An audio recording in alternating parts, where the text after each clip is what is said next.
শিক্ষা হলো এমন কিছু যা তুমি কখনোই শেষ করতে পারবে না। Welcome dear student. আজকে আমরা ক্লাস 9-এর রায়মার্টিন এই প্রশ্ন বিচিত্রার আমরা মডেল 15 নিয়ে আলোচনা করব। তো এর আগে আমরা যেমন দুটো পার্টে কমপ্লিট করেছিলাম, তেমন আজকেও আমরা দুটো পার্টে কমপ্লিট করব। তো তোমরা একটু মন দিয়ে শুনবে। তো আর কয়েকদিন পরেই তোমাদের এক্সাম রয়েছে। আমরা আশা করছি তোমাদের জন্য যেভাবে পরিশ্রমটা করে যাচ্ছি, যে রায়মার্টিন এবং প্রশ্ন সংকলন হয়তো শেষ করতে পারিনি, হয়তো দুটো তিনটে স্কুল বাকি থেকে গিয়েছে, আর বোধহয় একটাই স্কুল বাকি আছে 15টা বাদ দিলে। হয়তো পরীক্ষার ডেট থেকে দেখতে গেলে হয়তো খুব লেটে এই ক্লাসগুলো নেওয়া হচ্ছে। তো এর আগে যেসব প্র্যাকটিস সেটগুলো নেওয়া হয়েছে কম কিছু নয়, দুটো বইয়ের প্র্যাকটিস সেট কন্টিনিউ চলে যাচ্ছে। তো এই প্র্যাকটিস সেটগুলো যারা দেখে এসছো, অবশ্যই তোমরা পরীক্ষাতে কোনো প্রশ্ন না ছেড়ে আসার কোনো কথা নয়। যদি পুরোটা লিখতে নাও পারো, হয়তো কিছুটা লিখতে পারবে, অজানা প্রশ্নেও কোনো কিছু থাকবেই না। ওকে, তো আমরা বিশেষ আর দেরি না করে, যারা এই ক্লাসের মধ্যে নতুন এসেছো তাদের জন্য একটু রুটিনটা বলে দিই। এই রুটিন অনুসারেই তোমাদের ক্লাস হয়ে থাকে। তো আর আমরা বিশেষ দেরি করছি না, আমরা কোশ্চেনগুলো নিয়ে শুরু করব। আমাদের গ্রুপ এর প্রথম কোশ্চেন কি বলছে একটু দেখে নিই। 1 মিনিট, একটু কালারটা নিয়ে নিই। ওকে, আমাদের প্রথম প্রশ্ন বলছে, মাত্রাবিহীন কিছু এককযুক্ত একটি ভৌত রাশি হলো ঘনকোণ। এই প্রশ্নটি আমরা এর আগেও বহুবার আলোচনা করেছি। নেক্সট বলছে, এক ব্যক্তি 7 মিটার ব্যাসার্ধের একটি অর্ধবৃত্তাকার মাঠ, মানে এটা হচ্ছে, যদি আমরা ব্যাসার্ধ 7 মিটার ধরি তাহলে ব্যাস হয়ে যাচ্ছে 14। ওকে, এটা হচ্ছে অর্ধবৃত্তাকার মাঠ।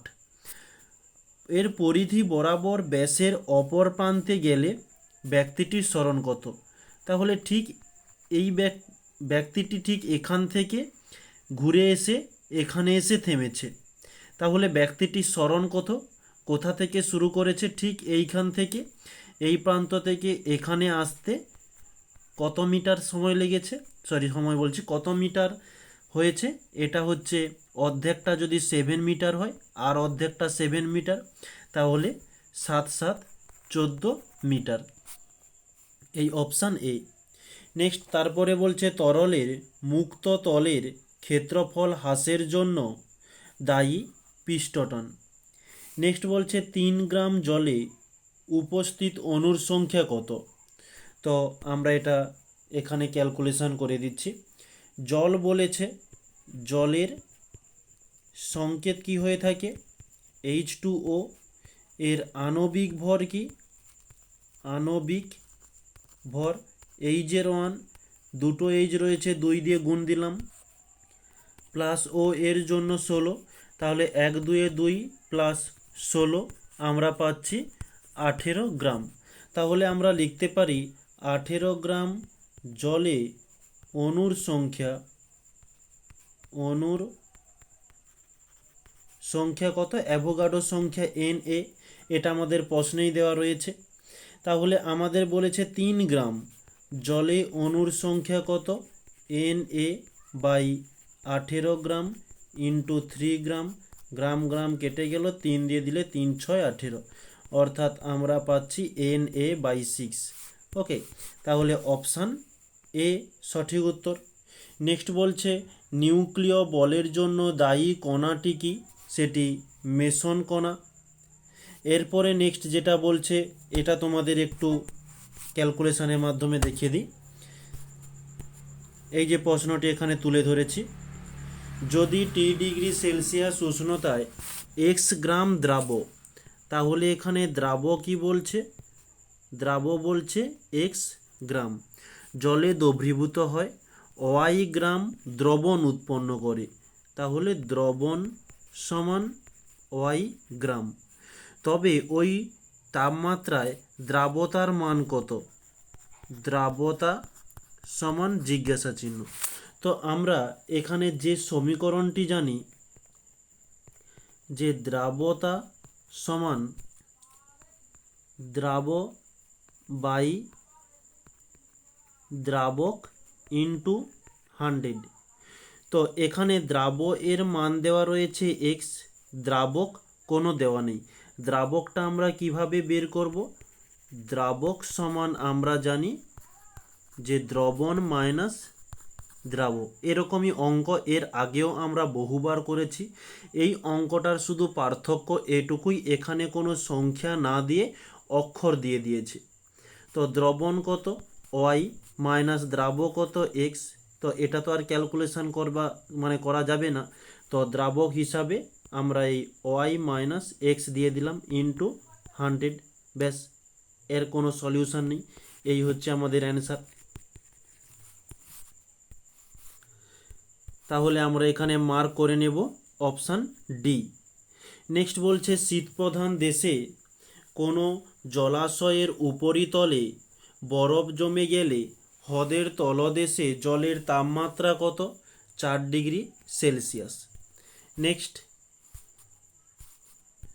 বলছে স্ফুটন প্রক্রিয়ায় দ্বারা যে যৌগের জন্য অস্থায়ী ক্ষরজলের ক্ষরতা সম্পূর্ণভাবে দূর করা যায় না সেটি হলো MgHCO3(2). নেক্সট কালি ও জলের মিশ্রণকে কিভাবে পৃথক করবে? সেপারেটলি ফানেলের সাহায্যে। আলট্রাসোনোগ্রাফিতে ব্যবহৃত হয় শব্দোত্তর শব্দ। অ্যান্টাসিডের মধ্যে থাকে MgOH(2). 0 ডিগ্রি সেলসিয়াস উষ্ণতায় 18 গ্রাম বরফকে 100 ক্যালোরি তাপ দিলে প্রাপ্ত জলের উষ্ণতা কত হবে? 0 ডিগ্রি সেলসিয়াস।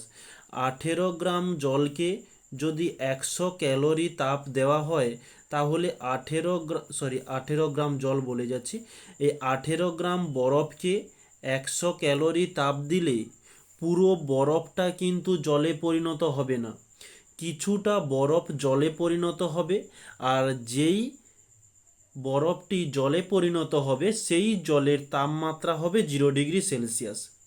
ওকে, আমরা জেনে এসেছি কি যে 1 গ্রাম বরফকে 80 ক্যালোরি তাপ দিলে সেটা 1 গ্রাম জলে পরিণত হয়। তাহলে 1 গ্রামের জন্য 80, এখানে 18 গ্রাম বলেছে, তাহলে কিভাবে 100 ক্যালোরিতে পুরোটা গলে যাবে? পুরোটা গলবে না, সামান্য কিছুটা গলবে, আর যেটা গলবে তার উষ্ণতা হবে 0 ডিগ্রি সেলসিয়াস। নেক্সট পরবর্তী প্রশ্ন কি বলছে? ক্ষার দ্রবণে মিথাইল অরেঞ্জের বর্ণ হয় হলুদ। নেক্সট গ্রুপ বির প্রথম প্রশ্ন, 1 পারসেক সমান কত আলোকবর্ষ হয়ে থাকে? এটা হবে 3.26 আলোকবর্ষ। নেক্সট 1 ফার্মি সমান কত মিটার? 10⁻⁻15 মিটার। নেক্সট দ্রুতগামী ট্রেনের কাছে দাঁড়ানো নিরাপদ নয়, কোন নীতি দ্বারা এই ঘটনার ব্যাখ্যা করা যায়? এটি বার্নৌলির নীতি অনুসারে। নেক্সট দৈর্ঘ্য পরিমাপের আল্ট্রাসনিক্যাল এককটি কোন ক্ষেত্রে ব্যবহার করা হয়? সেটি পৃথিবী থেকে গ্রহ এবং উপগ্রহের দূরত্ব পরিমাপের ক্ষেত্রে। গ্রহ ও উপগ্রহের দূরত্ব পরিমাপে। নেক্সট বেগ সময় লেখচিত্রের নতি কোন ভৌত রাশিকে প্রকাশ করে? এটি ত্বরণকে। নেক্সট বলছে সমবেগে গতিশীল কোনো কণার সরণ সময় লেখচিত্রের প্রকৃতি কীরূপ? এটি হবে মূল বিন্দুগামী। নেক্সট শূন্যস্থান পূরণ, পরমাণুর নিউক্লিয়াসে উপস্থিত প্রোটন ও নিউট্রন কণাগুলিকে একত্রে কী বলা হয়? একত্রে নিউক্লিয়ন বলে। নেক্সট আইসোটোন কি? যেসব মৌলের নিউট্রন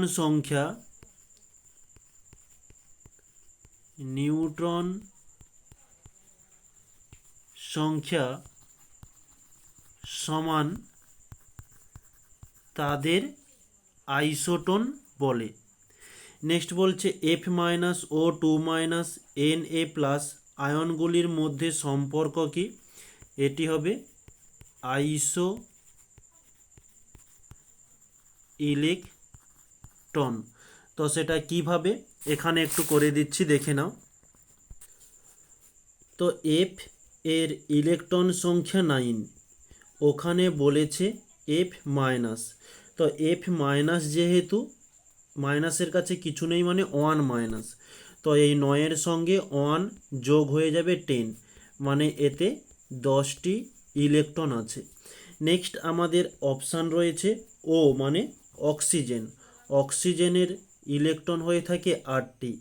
তো অক্সিজেন ও থাকলো, ও এর মাথায় রয়েছে 2-, মানে 8-এর সঙ্গে 2 যোগ হয়ে যাবে, হয়ে গেল 10, তাহলে এখানেও 10টি ইলেকট্রন। নেক্সট আছে সোডিয়াম Na, এর হয়ে থাকে 11টি ইলেকট্রন, এর মাথাতে দেওয়া রয়েছে 1টি প্লাস, মানে এই 11 থেকে 1 হবে। ওকে, তাহলে এখানে হচ্ছে 10। এই মাইনাস থাকলে এই 9-এর সঙ্গে ভুল করে মাইনাস করে দাও না। ওকে, মাইনাস আছে মানে 9-এর সঙ্গে প্লাস হবে। তো এটা তাহলে এখানেও 10টি ইলেকট্রন, তাহলে প্রত্যেকটাতে ইলেকট্রন সংখ্যা সমান, তাই এখানে বলা হয়েছে যে আইসো ইলেকট্রন। নেক্সট এসটিপিতে আছে, এটা একটু ম্যাথমেটিক্যাল প্রবলেম, এখানে এই যে দেখিয়ে দিচ্ছি। এসটিপিতে 11.2 লিটার মিথেন গ্যাসে উপস্থিত হাইড্রোজেন পরমাণুর সংখ্যা কত? তো প্রথমত আমাদের মিথেন এর লিটারটা একটু জেনে নিতে হবে, যে এসটিপিতে মিথেনের বা যে কোনো গ্যাসের আয়তন হয়ে থাকে কত? যে 22.4 লিটার। তো এই 22.4 লিটার মিথেনের সংকেত হয়ে থাকে CH4। অণুর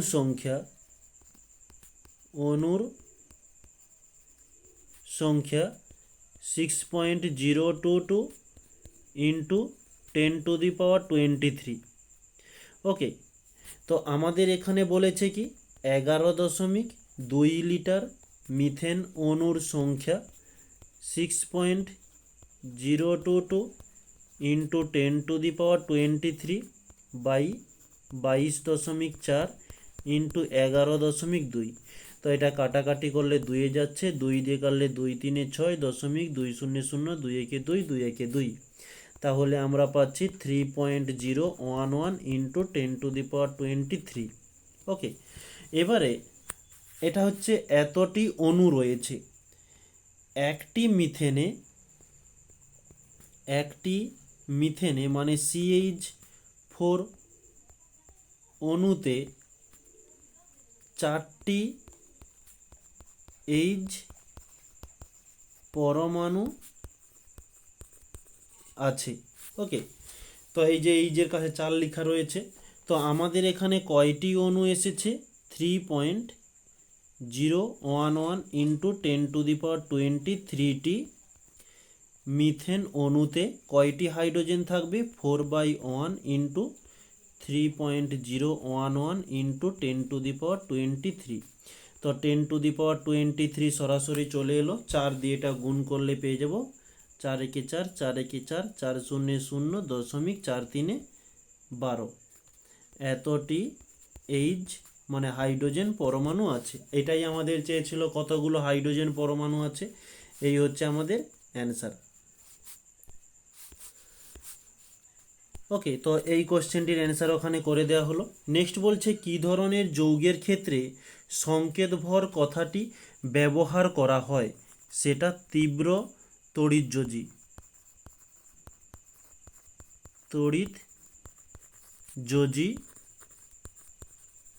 যৌগের ক্ষেত্রে। নেক্সট বলছে এখানে কোনটির অণুর সংখ্যা বেশি। ওকে, তো অণুর সংখ্যাগুলো আমরা একটু যাচাই করে নেব। আমাদের মোটামুটি এখানেই করে দিচ্ছি ছোট ছোট করে। আমাদের ওখানে বলা রয়েছে N2 এর আণবিক ভর নির্ণয় করতে হবে। n এর জন্য 14, দুটো n রয়েছে, 2 দিয়ে গুণ দিলাম অর্থাৎ পাচ্ছি 28। তো 28 গ্রাম N2, এতে অণু থাকে, অ্যাভোগাড্রো সংখ্যা Na। নেক্সট আমাদের অপশান রয়েছে O2, এর আণবিক ভর নির্ণয় করব। ও এর জন্য 16, দুটো ও রয়েছে, 2 দিয়ে গুণ দিলাম, 16 দুগুণে 32। তো এখানেও হয়ে যাবে যে 32 গ্রাম O2, এর অণুর সংখ্যা কত, অ্যাভোগাড্রো Na। এরপরে হচ্ছে H2O মানে জল, এর আণবিক ভর দেখব। H1, দুটো H রয়েছে, 2 দিয়ে গুণ দিলাম, প্লাস ও এর জন্য 16, 1 2 2 প্লাস 16 অর্থাৎ পাচ্ছি 18। তাহলে লিখব কি 18 গ্রাম H2O তে অণুর সংখ্যা, Na অ্যাভোগাড্রো সংখ্যা। এরপরে আমাদের দেওয়া রয়েছে CaCO3, এর জন্য Ca এটা হয়ে থাকে 40, C এর জন্য 12, ও এর জন্য 16, তিনটি ও রয়েছে, 3 দিয়ে গুণ দিলাম অর্থাৎ পাচ্ছি 40 প্লাস 12 প্লাস 16 3 48, এটা যোগ করলে পেয়ে যাচ্ছি 100। ওকে, তো এটাই এখানে আমরা লিখতে পারি যে 100 গ্রাম CaCO3 তে অণুর সংখ্যা, অ্যাভোগাড্রো সংখ্যা Na। তাহলে আমরা এই কয়েকটা পেয়ে গেলাম। আমাদের প্রশ্নে কি কি অণু দেওয়া রয়েছে সেটাই দেখেছি, কতটা দেওয়া রয়েছে সেটা আমরা দেখিনি। এখানে রয়েছে 28 গ্রাম N2 তে, এই যে এখানেও 28 গ্রাম N2 তে অ্যাভোগাড্রো Na সংখ্যা। এখানে 32 গ্রাম O2, এখানেও 32 গ্রাম O2-র জন্য Na। নেক্সট এখানে বলছে 18 গ্রাম H2 এর জন্য, এখানেও 18 গ্রাম H2 এর জন্য Na। এখানে বলছে 100 গ্রাম CaCO3-র জন্য, এখানেও Na। মানে প্রত্যেকটাতে অণুর সংখ্যা সমান। তো এখানে কোনটিতে বেশি বলেছে, উত্তর হয়ে যাবে যে প্রত্যেকটিতে সমান, লিখে নিও ওটা। নেক্সট বলছে কোনো বস্তুর বেগ ও ত্বরণ কখন বিপরীতমুখী হয়। যখন বস্তুটি মন্দন ঘটে তখন বস্তুটির বেগ আর ত্বরণ বিপরীতমুখী হয়ে থাকে।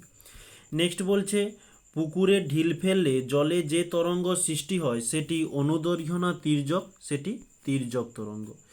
নেক্সট সত্য মিথ্যা, খাদের সুরের কম্পাঙ্ক বেশি হয়, এটা মিথ্যা। নেক্সট সাধারণ ঘরে কথা বললে শব্দের প্রতিধ্বনি শোনা যায় না কেন, এটা এখানে কোশ্চেনটি তুলে ধরেছি, এই যে অ্যান্সারটি দেখে নিও, এটা হচ্ছে X1 XI। ওকে, এটা হচ্ছে যে 11 দাগের কোশ্চেন। নেক্সট এখানে কি বলছে যে পানীয় জলে কোন ধরনের লবণের উপস্থিতির জন্য শিশুদের ব্লু বেবি সিন্ড্রোম রোগ দেখতে পাওয়া যায়, এটি হচ্ছে নাইট্রেট NO3 এর জন্য। নেক্সট পরবর্তী স্লাইডে আমরা এখন যাচ্ছি, কি বলছে দেখে নেব। সত্য বা মিথ্যা লেখো। কেরোটোসিস ফ্লোরাইড দূষণ ঘটিত রোগ, এটা হচ্ছে মিথ্যা হবে। নেক্সট বলছে শূন্যস্থান পূরণ করো। পানীয় জলে আর্সেনিকের নিরাপদ মাত্রা কত, 0.005 mg পার লিটার, এটি হচ্ছে WHO এর অনুসারে। নেক্সট TNT প্রস্তুতিতে কোন অ্যাসিডটি ব্যবহার হয়ে থাকে, যে নাইট্রিক অ্যাসিড। নেক্সট এক অণু সালফিউরিক অ্যাসিডের প্রশমনের জন্য কত অণু কস্টিক সোডা লাগবে, সেটা 2 অণু। নেক্সট এরপরে কি বলছে তরলে গ্যাসের দ্রাবতার ওপর উষ্ণতার প্রভাব লেখো, যে উষ্ণতা বৃদ্ধিতে দ্রাবতা হ্রাস পায়। হ্রাস ঘটে। এটা হচ্ছে তরলের গ্যাসের দ্রাবতার জন্য, অন্য কোনো দ্রাবতা হলে কিন্তু বৃদ্ধি পেতে পারে। তো এখানে শর্টের মানে অল্প জায়গা থাকার জন্য আমি শুধু দ্রাবতা লিখে দিয়েছি। নেক্সট বলছে কঠিন অ্যারোসলের একটি উদাহরণ দাও। এটি হয়ে যাবে ধোঁয়া, বাতাসে ভাসমান ধূলিকণা। ওকে। নেক্সট এমন একটি যৌগের উদাহরণ দাও যার দ্রাবতা উষ্ণতা বৃদ্ধিতে প্রথমে বৃদ্ধি পায় তারপরে হ্রাস পেয়ে থাকে। এটি হবে গ্লোবাল লবণ। নেক্সট পরবর্তীতে সর্ষের তেল ও জলের মিশ্রণকে কোন পদ্ধতিতে পৃথক করবে? এটি হয়ে থাকবে সেপারেটলি ফানেল বা বিওজি ফানেলের মাধ্যমে। Separately funnel. নেক্সট অ্যাজিওটপিক মিশ্রণ কি? এটা নেক্সট পেজে তুলে ধরেছি, এই যে অ্যাজিওটপিক মিশ্রণ। ওকে, XIX। নেক্সট পেট্রোলিয়ামের আংশিক পাতনের সময় কত তাপমাত্রায় এলপিজি পাওয়া যায়? 25 ডিগ্রি সেলসিয়াসে।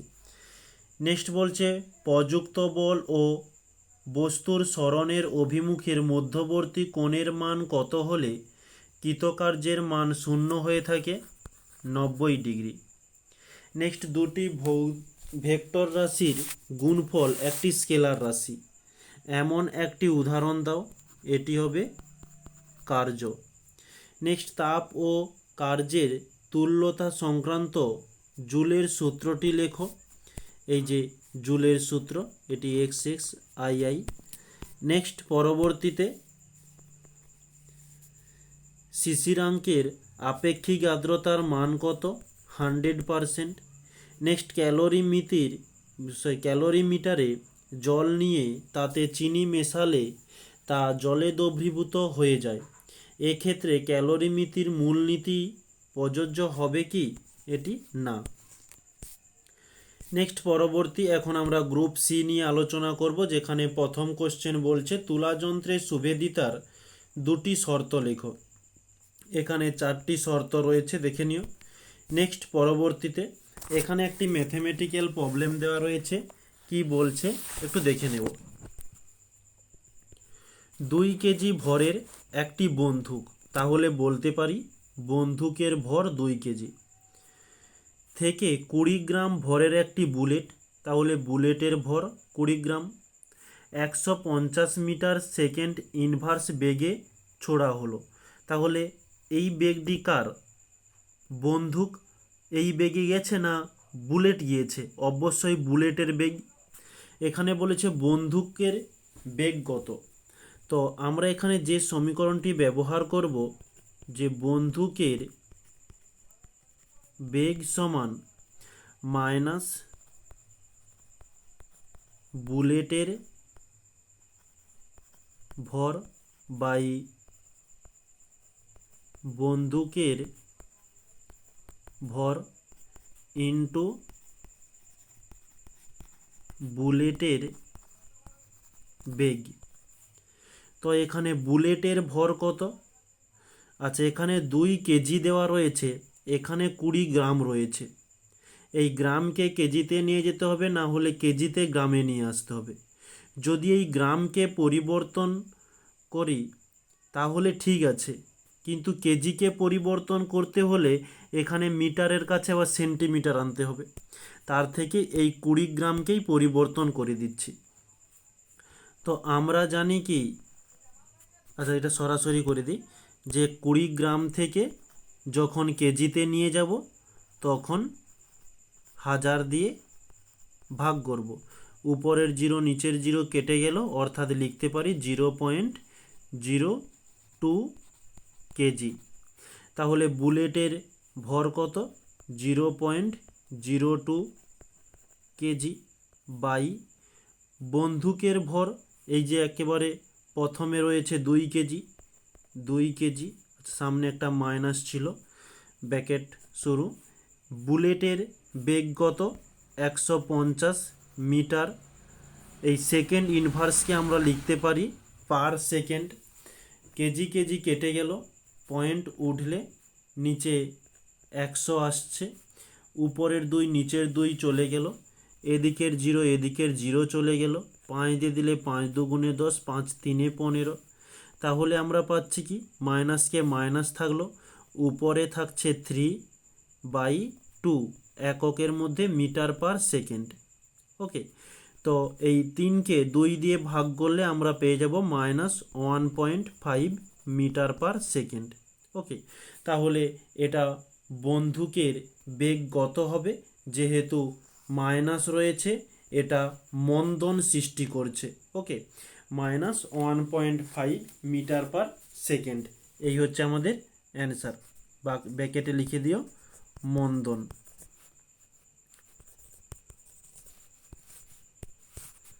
পরবর্তী প্রশ্ন বলতে, গতিশীল বাস হঠাৎ থেমে গেলে যাত্রীরা বাসের গতির অভিমুখে ঝুঁকে পড়ে কেন? এই যে অ্যান্সারটি এখানে তুলে ধরা হয়েছে। নেক্সট পরবর্তী প্রশ্ন বলছে, বার্নলের উপপাদ্যটি বিবৃতি করো। এই যে বার্নলের উপপাদ্য, তার সঙ্গে গাণিতিক রূপও দেওয়া হয়েছে। নেক্সট অরিসঙ্গে বলছে, উত্তাল সমুদ্রে তেল ঢালা হলে সমুদ্র শান্ত হয় কেন? এটা এই যে সমুদ্র শান্ত হয় কেন, অ্যান্সারটি তুলে ধরেছি। তো আজকে আমাদের এই পার্ট 1-এর মধ্যে এটুকুই রেখেছিলাম, বাকিটা আমরা পার্ট 2-তে আলোচনা করব। যারা এই ক্লাসে নতুন তাদের জন্য বলে দিই, এই ক্লাসের নিচে ডেসক্রিপশান বক্সের একেবারে উপরে পার্ট 2 এর লিঙ্ক পেয়ে যাবে, ওখানে ক্লিক করে তোমরা পার্ট 2টি দেখতে পারো। ওকে, তো আমিও এই ক্লাসটিকে ছেড়ে পার্ট 2-তে জয়েন্ট হচ্ছি, তোমরাও আমার সাথে এসে জয়েন্ট হও, কিন্তু 1 থেকে 2 মিনিট পর। ওকে।